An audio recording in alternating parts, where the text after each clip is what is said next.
Mesdames et messieurs, comme vous le voyez sur cette diapositive, une des ambitions de la Fédération mondiale de l'hémophilie est d'établir des lignes directrices pour l'hémophilie applicables à tous. Vous savez qu'en 2020, la FMH a publié des lignes directrices pour la prise en charge de l'hémophilie. Ces lignes directrices constituent la 3e édition des lignes directrices de la FMH pour l'hémophilie. Aujourd'hui, nous nous concentrerons sur le chapitre 9 de ces lignes directrices, intitulé « Enjeux particuliers relatifs à la prise en charge ».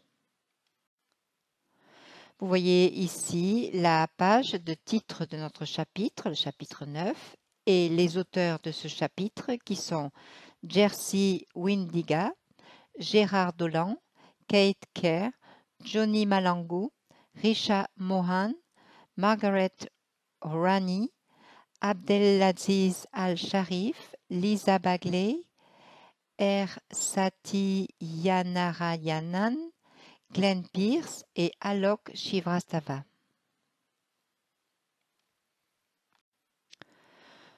Vous pouvez voir ici la liste des sujets qui ont été abordés dans ce chapitre 9. Il s'agit d'un chapitre très important. Comme vous le voyez, la liste est assez longue. J'ai donc décidé d'en sélectionner quelques-uns et de consacrer plus de temps à la discussion sur les porteuses, la sexualité, les questions psychosociales, les comorbidités et les problèmes médicaux associés au vieillissement. Comme vous le voyez sur cette diapositive, notre groupe a élaboré de nombreuses recommandations. Comme je vous l'ai déjà mentionné, ce chapitre est très volumineux et je vous recommande donc de vous familiariser avec l'ensemble du chapitre et de le lire en entier.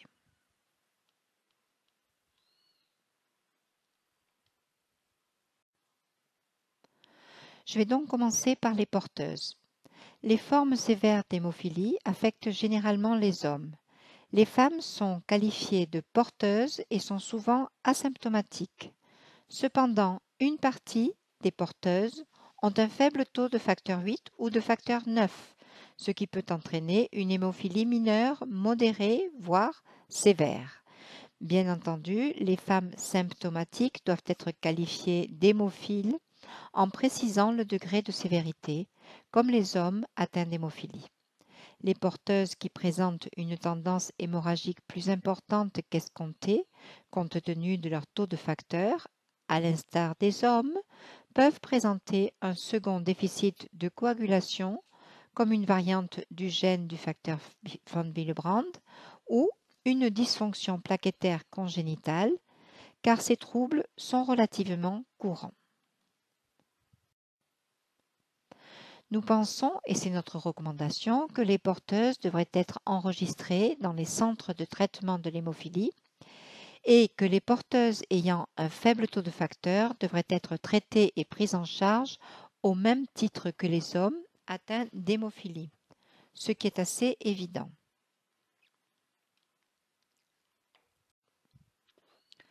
La recommandation suivante concernant les porteuses est que toutes les porteuses potentielles et obligatoires de l'hémophilie devraient faire mesurer leur taux de facteur 8 ou 9 afin d'établir leur niveau de base. Ceci est particulièrement important avant une intervention majeure, une chirurgie et bien sûr une grossesse.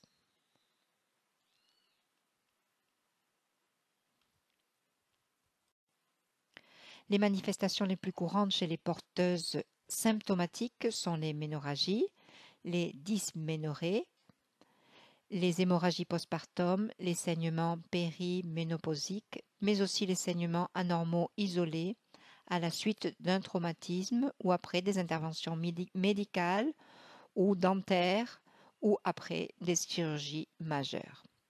Il faut souligner que l'hormonothérapie peut être très utile pour la prise en charge des saignements menstruels abondants chez les porteuses de l'hémophilie. Et nous pouvons utiliser les formulations orales, sous-cutanées ou transdermiques contenant des œstrogènes, de la progestérone ou de la progestine. un dispositif intra-utérin au lévonorgestrel ou des antifibrinolytiques oraux. La recommandation suivante concerne les porteuses et la grossesse et la planification prénatale. C'est un aspect très important de cette section. Ainsi, les porteuses de l'hémophilie enceintes doivent faire doser leur taux de facteur 8 ou de facteur 9 au cours du 3e trimestre afin d'évaluer leur risque d'hémorragie au cours de l'accouchement et pendant toute la période avant l'accouchement. Il convient de souligner que pendant la grossesse, les taux de facteur 8 peuvent augmenter de manière significative chez les porteuses et revenir par la suite à un niveau normal. Le niveau de facteur 9, en revanche, ne change généralement pas de manière significative pendant la grossesse. Il convient toutefois de souligner que même avec des taux de facteur supérieurs à 50 unités par décilitre au 3e trimestre, les porteuses peuvent présenter des saignements anormaux pendant l'accouchement. Qu'en est-il du travail et de l'accouchement? Tout d'abord, je voudrais souligner que l'anesthésie loco-régionale péridurale chez les porteuses d'hémophilie n'est pas contre-indiquée si le bilan de coagulation est normal et bien sûr le taux du facteur pertinent, facteur 8 ou facteur 9, est supérieur à 50% d'activité ou à 50 unités par décilitre. Nous devrions sinon utiliser un traitement prophylactique, le plus souvent un traitement de remplacement pour augmenter l'activité du facteur de coagulation déficient en facteur au-dessus de 50 unités par décilitre. Donc bien sûr, on peut utiliser la thérapie de remplacement des facteurs. En théorie, la desmopressine peut également être utilisée chez les porteuses d'une hémophilie A légère. Nous devons maintenir les niveaux au-dessus de 50 unités par décilitre pendant le travail et l'accouchement et les maintenir dans la plage normale pendant au moins 3 jours après un accouchement par voie vaginale et pendant au moins 5 jours après une césarienne. L'accouchement des enfants dont on sait ou on soupçonne qu'ils sont hémophiles doit être atraumatique pour éviter toute complication hémorragique chez l'enfant. L'accouchement par voie vaginale avec forceps et ventouse ainsi que les procédures invasives sur le fœtus doivent être évitées. Nos 2 recommandations concernant l'accouchement sont donc que les porteuses d'hémophilie doivent accoucher à l'hôpital. C'est très important car à l'hôpital, le spécialiste, l'hématologue, les obstétriciens sont disponibles et tout le processus doit être supervisé par une équipe d'hématologues et bien sûr d'obstétriciens. Je voudrais répéter encore une fois, pas d'accouchement instrumental afin d'éviter tout traumatisme et toute blessure à l'enfant. Qu'en est-il de la prise en charge postpartum? Les taux de facteur 8 et de facteur Willebrand diminuent assez rapidement après l'accouchement, revenant généralement au niveau de base au cours de 7 à 10 jours, voire plus tôt. Il est important de surveiller les taux de facteurs après l'accouchement, car les porteuses courent un risque accru d'hémorragie postpartum primaire et secondaire, qui dans certains cas peut être très grave et mettre leur vie en danger.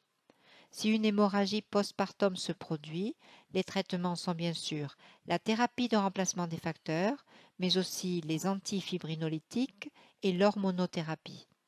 En réalité, l'hormonothérapie prophylactique peut être commencée immédiatement après l'accouchement et poursuivie pendant 1 mois chez certaines porteuses jugées à haut risque d'hémorragie.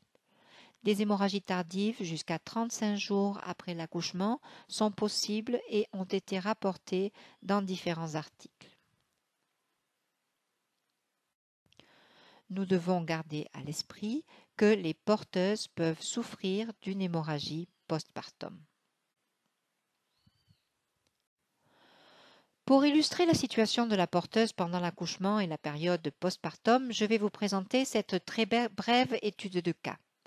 Une porteuse asymptomatique de l'hémophilie A, âgée de 28 ans, avec un taux de facteur 8 de base de 31 unités par décilitre ou 31% de l'activité, se présente dans un centre de traitement de l'hémophilie au 3e trimestre de sa première grossesse, fœtus de sexe masculin, pour obtenir l'avis d'un hématologue sur le traitement hémostatique de l'accouchement.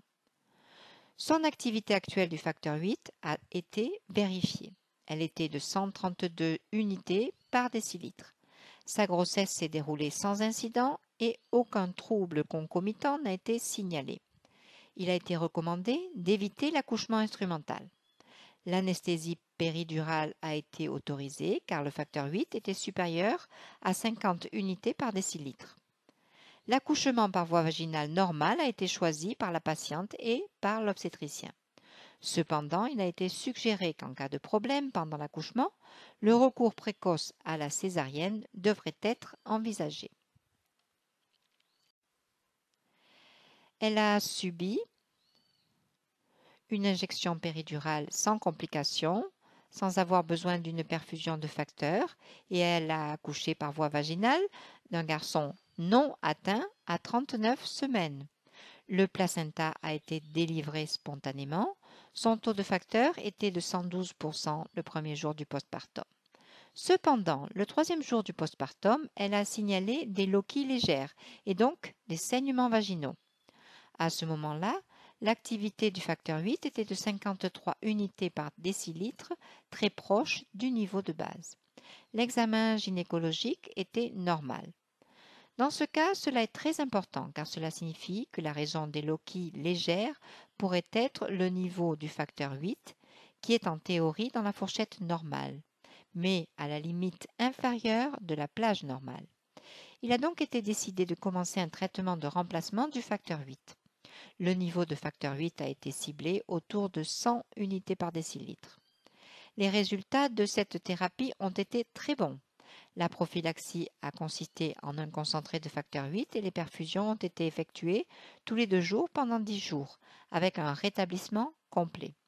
Ce cas illustre donc la situation où, malgré une activité normale du facteur 8, la patiente développe une complication hémorragique relativement légère après l'accouchement et où, grâce à un traitement de substitution, elle peut se rétablir complètement.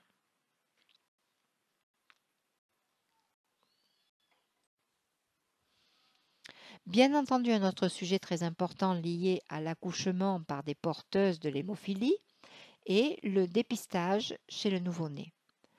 La recommandation 9.2.9 stipule que chez tous les bébés de sexe masculin nés de porteuses connues ou potentielles de l'hémophilie, un prélèvement du sang du cordon devrait être effectué pour déterminer le temps de thromboplastine partielle activée et, idéalement, les taux de facteurs. Je voudrais toutefois faire un commentaire à ce sujet car il y a une différence entre le facteur 8 et le facteur 9 où l'enfant présentant une déficience en facteur 8 ou une déficience en facteur 9.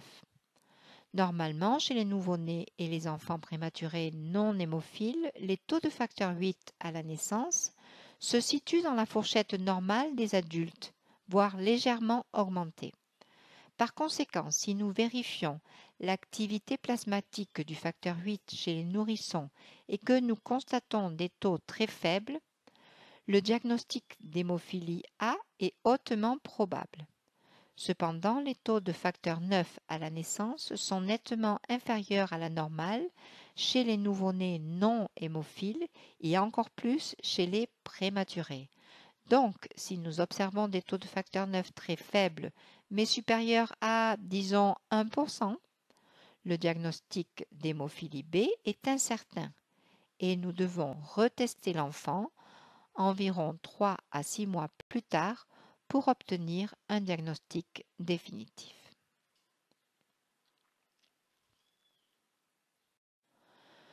Je voudrais terminer la discussion sur la section des porteuses avec la prise en charge des fausses couches.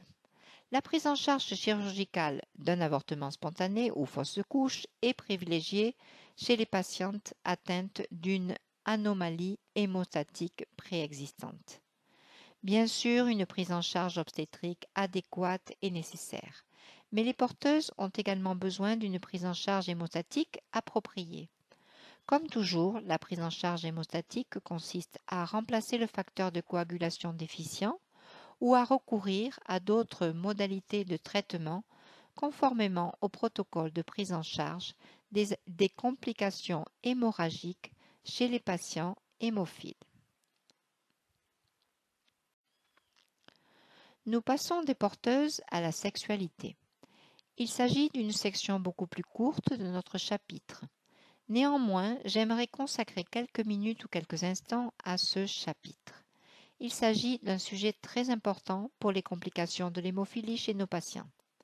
Les personnes atteintes d'hémophilie signalent assez fréquemment des problèmes liés à leur vie sexuelle. Ils associent ce problème par exemple à une raideur ou à une douleur articulaire due à l'activité sexuelle et ils déclarent également que les centres de traitement de l'hémophilie ne leur fournissent pas d'informations adéquates sur l'activité sexuelle. Bien sûr, dans certains cas, la pharmacothérapie peut être utile. J'aimerais également mentionner l'hématospermie, définie comme la présence macroscopique de sang dans le sperme, car ce problème n'est pas rare chez les personnes atteintes d'hémophilie, en particulier dans les cas d'hémophilie sévère, et il peut provoquer une anxiété considérable chez certaines personnes et leurs partenaires. Nous avons 2 recommandations pour cette section. Très brièvement, je voudrais souligner que les patients adultes doivent être évalués pour les problèmes qui pourraient découler de l'activité sexuelle et qu'une approche psychosociale multidimensionnelle est nécessaire chez les patients atteints d'hémophilie et de dysfonctionnement sexuel. Les centres de traitement de l'hémophilie doivent fournir ce service aux patients.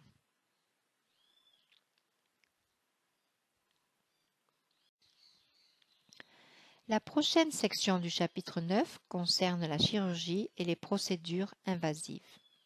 Bien entendu, le traitement par CFC ou concentré de facteurs de coagulation ou bien par d'autres agents hémostatiques doit être envisagé avant toute intervention diagnostique invasive, comme par exemple une ponction lombaire, une détermination des gaz du sang artériel ou une endoscopie avec biopsie, afin d'éviter toute complication hémorragique pendant ou après l'intervention. La desmopressine peut être utilisée comme traitement hémostatique pour la chirurgie et d'autres procédures invasives chez les patients atteints d'hémophilia légère. Bien sûr, le problème avec la DDAVP est le phénomène de tachyphylaxie, c'est-à-dire qu'au fil du traitement, l'effet du DDAVP diminue et si le patient atteint d'hémophilie A légère a besoin d'un traitement plus long, nous devons passer du DDAVP à un traitement de substitution, c'est-à-dire à des perfusions de concentrés de facteurs de coagulation.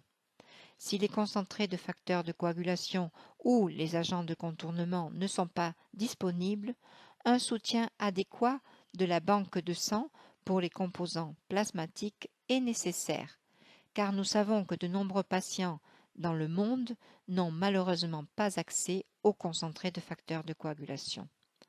Bien sûr, en ce qui concerne les agents de contournement, les agents qui sont utilisés chez les patients présentant des inhibiteurs à réponse élevée, il est impossible de les remplacer par des composants plasmatiques.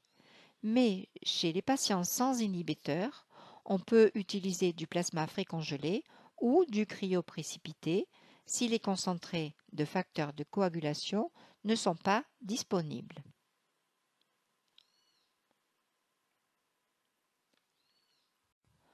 Deux recommandations pour la section chirurgie.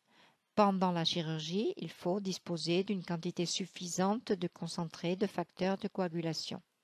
Donc, si nous planifions une intervention chirurgicale chez des patients hémophiles, nous devons nous assurer que nous disposons d'une quantité suffisante de concentré de facteurs de coagulation pour pratiquer l'intervention et fournir aux patients un traitement hémostatique adéquat.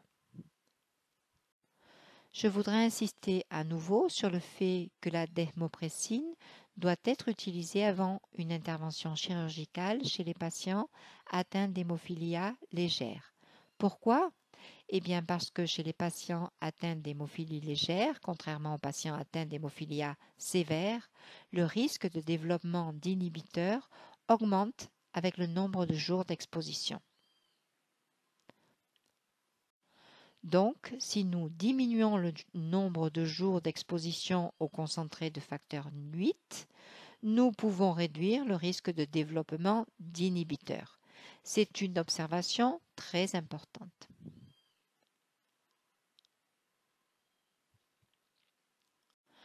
En ce qui concerne l'anesthésie neuraxiale, nous la déconseillons généralement pour les patients hémophiles.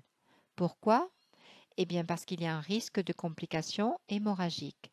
Mais en réalité, elle n'est pas absolument contre-indiquée car les patients chez qui le problème hémostatique a été corrigé peuvent en théorie recevoir ce type d'anesthésie.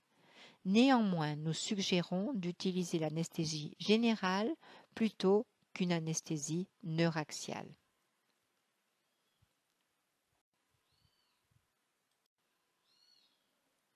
Une recommandation très importante en ce qui concerne le traitement intensif des patients atteints d'hémophilie B ou des patients qui subissent une intervention chirurgicale est la suivante. Nous suggérons d'éviter l'utilisation de concentrés de complexes de prothrombine. Les concentrés de complexes de prothrombine contiennent non seulement du facteur 9, mais aussi du facteur 2, du facteur 7 et du facteur 10.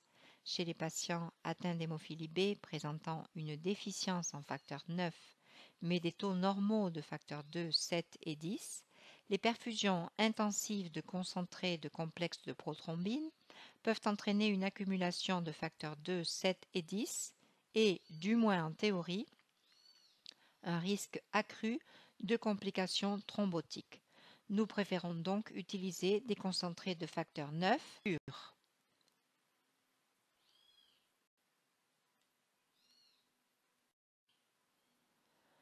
Dans notre section sur la chirurgie, nous avons ce tableau important avec la définition de l'adéquation de l'hémostase pour les procédures chirurgicales. Bien sûr, nous n'avons pas le temps d'entrer dans les détails de ce tableau, mais comme vous le voyez, nous avons 4 catégories: excellente, bonne, satisfaisante et médiocre ou aucune. Pour être bref, nous devons évaluer la perte de sang pendant et après l'opération. Nous devons évaluer si des doses supplémentaires de facteur 8 ou 9 ou des agents de contournement ont été nécessaires. Et nous devons évaluer le volume de sang qui a dû être transfusé pendant la période périopératoire. Bien sûr, certaines interventions chirurgicales majeures exposent le patient à un risque de perte de sang et même avec une activité hémostatique parfaite du facteur de coagulation déficient grâce à un traitement de substitution, nous pouvons constater des pertes de sang qui nécessitent une transfusion sanguine. Par exemple, dans le cas des interventions chirurgicales orthopédiques majeures.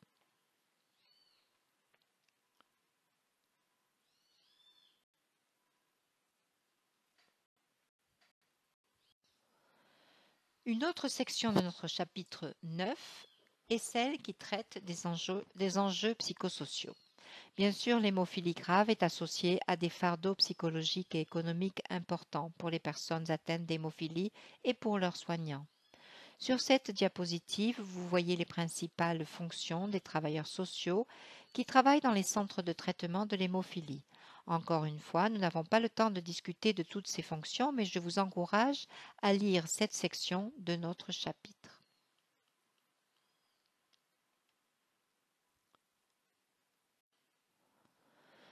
J'aimerais vous montrer les 3 recommandations sur les enjeux psychosociaux chez les patients hémophiles. Le soutien psychologique et social doit donc faire partie d'une prise en charge globale de l'hémophilie. Les patients et les familles devraient rejoindre des groupes de soutien. Enfin, il est recommandé d'évaluer l'évolution du patient atteint d'hémophilie et de prévenir les comorbidités et les déficiences fonctionnelles. Les deux dernières sections, très importantes de notre chapitre, sont les comorbidités et le vieillissement. Bien sûr, la liste des comorbidités et des problèmes liés au vieillissement des patients hémophiles est très longue. Je vais vous présenter nos recommandations, nos suggestions, nos commentaires sur cette diapositive et sur plusieurs autres. J'aimerais maintenant commencer par le cancer et la malignité. Avant de parler de cancer et de malignité, j'aimerais souligner que les patients atteints d'hémophilie vivent plus longtemps qu'il y a quelques décennies grâce aux progrès réalisés dans le traitement et la prise en charge de l'hémophilie. Nous avons un meilleur accès au traitement de l'hémophilie et, heureusement, les patients ne meurent pas à cause des saignements. Cependant, à cause de cela, ils développent des maladies qui n'étaient pas observées il y a 3 ou 4 ou 5 décennies, comme par exemple le cancer et beaucoup d'autres que je vais mentionner dans un moment. Nous voyons donc ici le cancer, la malignité. Ce que je voudrais souligner pour un patient atteint de malignité est qu'il doit bien sûr être traité pour une malignité comme un patient de la population générale. Cependant, la chimiothérapie est très souvent compliquée, entre autres par une thrombocytopénie de longue durée, et cela est bien sûr très dangereux pour les patients hémophiles, car le risque de complications hémorragiques est encore plus élevé dû à l'hémophilie. Nous devrions envisager un traitement de substitution prophylactique continu pour les thrombocytopénies sévères de longue durée. C'est très important. La deuxième chose que je voudrais souligner est le risque de thromboembolie veineuse chez les patients souffrant de malignité. Nous savons tous que la malignité augmente le risque de thromboembolie veineuse, mais chez les patients hémophiles, l'utilisation d'anticoagulants est toujours un problème considérable car nous devons trouver un équilibre entre les avantages et les risques associés à ce traitement. L'utilisation d'anticoagulants n'est pas contre-indiquée chez les patients hémophiles si le risque de thromboembolie veineuse est très élevé ou si le patient développe une thromboembolie veineuse. Dans ces cas, nous devons bien sûr envisager l'utilisation d'anticoagulants. Si le bénéfice des anticoagulants est supérieur au risque de saignement, nous devons les administrer. Nous tenons également à souligner que les patients hémophiles sont sujets aux accidents vasculaires cérébraux hémorragiques.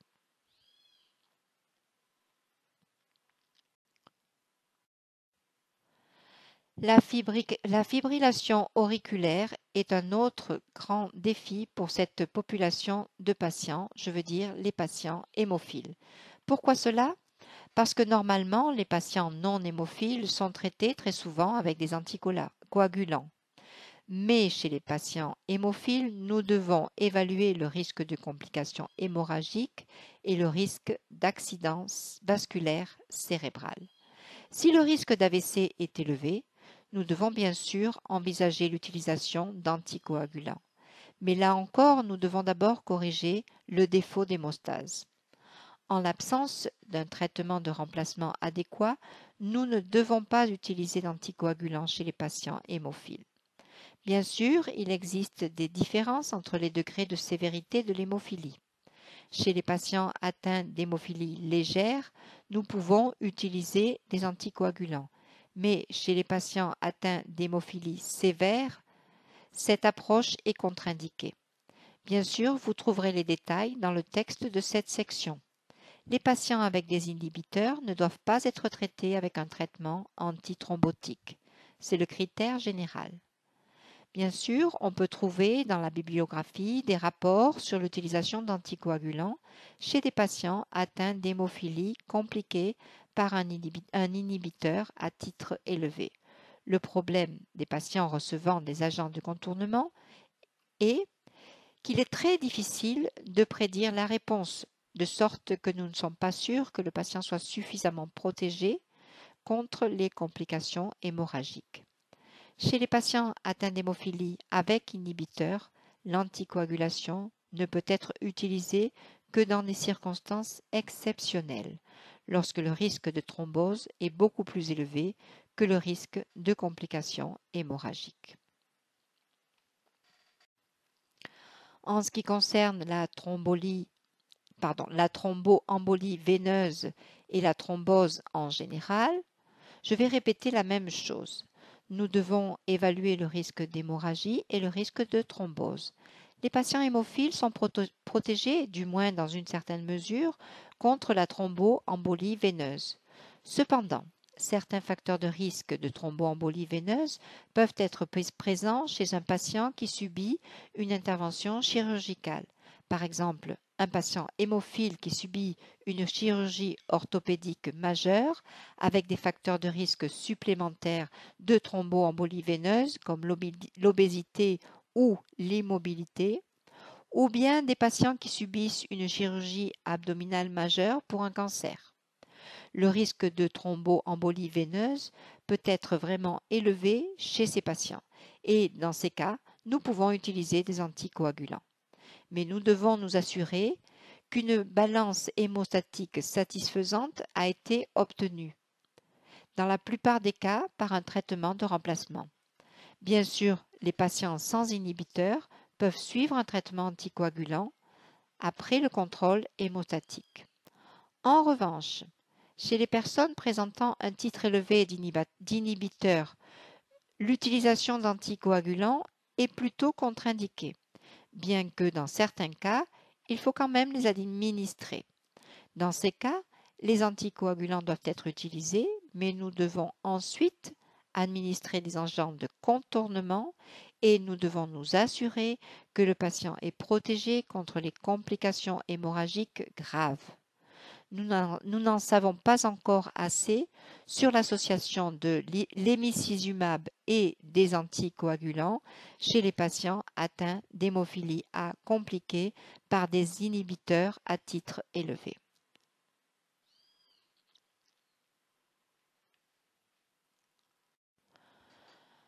En ce qui concerne le syndrome métabolique, les patients hémophiles en surpoids ont bien sûr besoin de conseils diététiques, tout comme les patients de la population générale. Un aspect intéressant de l'excès de poids est la thérapie de remplacement chez les patients atteints d'hémophilie A et B. Le patient en surpoids doit être traité avec des facteurs 8 ou 9 sur la base de la masse corporelle maigre et non sur le poids corporel réel. En ce qui concerne le diabète sucré, il doit bien sûr être traité de la même manière que dans la population générale. Les injections d'insuline sous-cutanée ne sont pas contre-indiquées et peuvent être administrées chez les patients hémophiles. Nous avons également discuté des maladies rénales et de l'ostéoporose chez les patients atteints d'hémophilie. Nous n'avons pas établi de recommandations concernant ces deux problèmes. Cependant, je voudrais souligner que chez les patients hémophiles qui ont besoin d'une thérapie de remplacement rénal, le choix entre la dialyse péritonéale et l'hémodialyse dépend de facteurs spécifiques au patient. Bien entendu, la décision doit être prise en collaboration avec le néphrologue. En ce qui concerne l'ostéoporose, les patients atteints d'hémophilie présentent un risque plus élevé d'ostéopénie et d'ostéoporose. Et dans ces cas, nous devons administrer la pharmacothérapie adéquate. En ce qui concerne la maladie articulaire dégénérative, nous recommandons à tous les patients de pratiquer une activité physique régulière. C'est une recommandation très importante.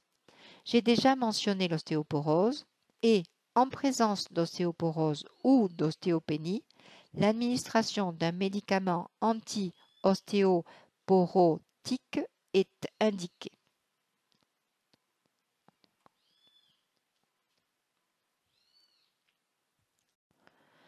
L'hypertension artérielle est également un problème très intéressant car certains articles ont montré une incidence plus élevée de l'hypertension artérielle chez les patients hémophiles par rapport à la population générale.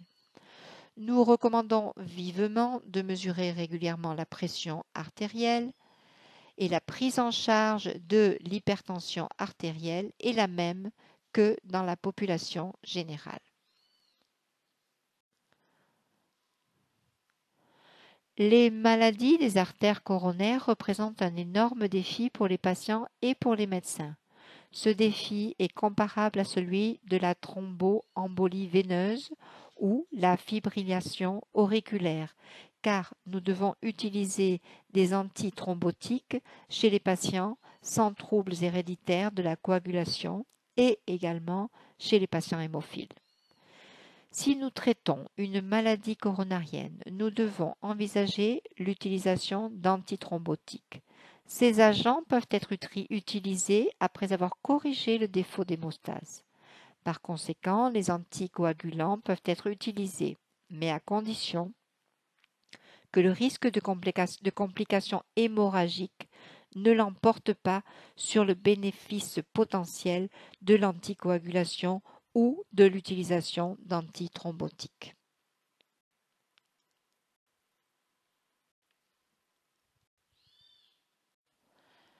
La prise en charge de l'hypercholestérolémie doit être la même que pour la population générale. En ce qui concerne les enjeux psychosociaux liés au vieillissement, les patients vieillissants ont besoin d'une évaluation et d'un soutien psychosocial actif.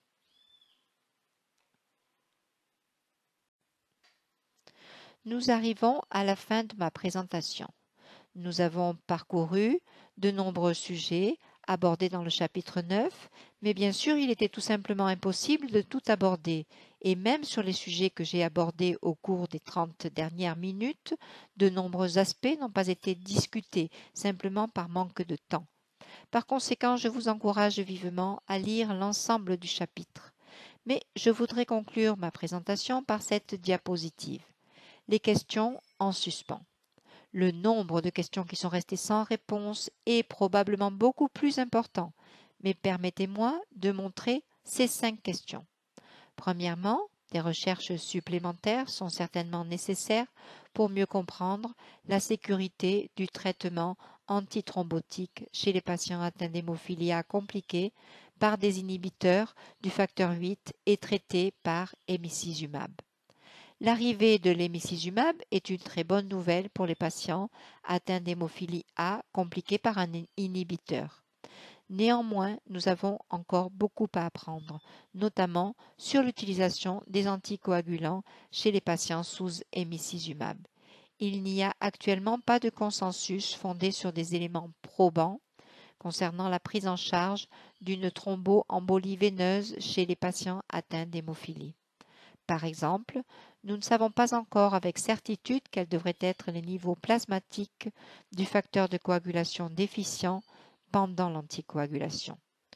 Nous savons peu de choses sur la prévalence du diabète sucré chez les personnes atteintes d'hémophilie. Des recherches supplémentaires sur ce sujet sont nécessaires.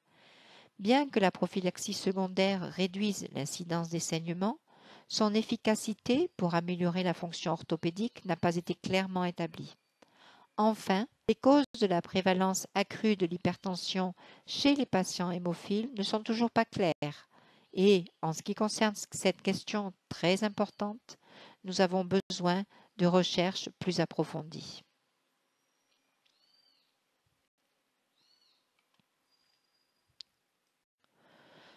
Je vous remercie pour votre attention. Je remercie l'Alliance Hémophilia pour son soutien à l'élaboration de cette présentation. Et bien sûr, je tiens à remercier tous les co-auteurs du chapitre 9 des lignes directrices de la FMH pour l'hémophilie. Merci beaucoup.